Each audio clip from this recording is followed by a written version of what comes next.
Hoxh, sa kanë mëkat këto komentues të cilët pejgamberit tonë të dashur i thonë pedofilë, stakfurullah, s'po du me thonë. Akuza që ja bëjnë njerëzit dashurit tonë Muhamedi sallallahu alaihi wasallam është kufër, fetarisht është mosbesim. Xhenem kanë më një. Po, përgjithmonë. Përveç nëse pendohet. Ky veprim është kufër. Bilem, domethënë dënimi i tij është dënimi më i rreptë edhe në këtë botë edhe në ahiret. Kështu që askush nuk ka të drejtë. Unë pratë e përmenda pak më herët dhe thash se në botë njerëzit e mençëm askush nuk akuzon pejgamberin sallallahu alajhi wasallam për pedofili. Përveç njerëzit e poshtër. Sot, si mos kohën moderne, njerëzit e fllishtë. Kur deformimi, domethënë degenerimi moral ka ardhur në nivelin më të ulët të mundshëm. Mbilëm edhe kafshëve kanë shkuar. E këta njerëz normalisht sepse s'kan respekt për asgjë, ata s'kan as shenjtëri, s'ka asgjë të vlefshme për to, domethënë këtë është do thotë relative. Edhe këtë situatë ai se ka gale pse e shon pejgamberin sallallahu alaihi wasallam, ku ne muslimanët besojmë se është njeriu më i mirë në tokës, njeriu më i ndershëm, njeriu më i pastër moralisht.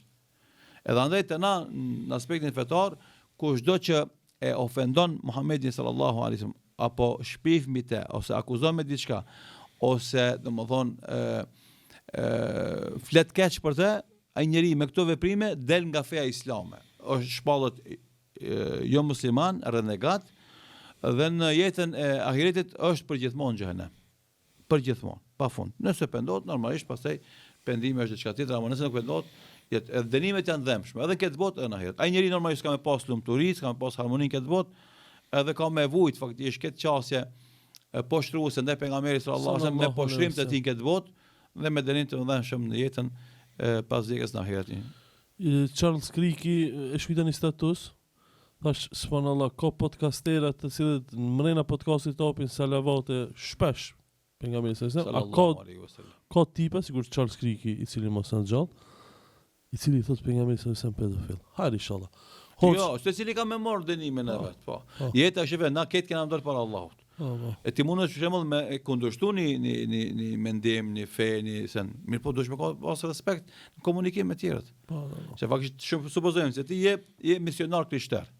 Edhe do të më bin musliman domodin se Islami është i gabun.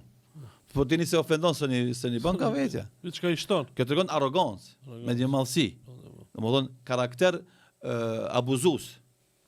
Atë njerëzit nuk i donin, jo më Zoti. Ai ka me vujt këtu. Jo më kur dalin para Allahut madhrish. Si do qoftë unë jam krenar të cilën shpesh kur përmendet pejgamberin podcast. Sallallahu alaihi wasallam. E çoj kanë salavat, alhamdulillah.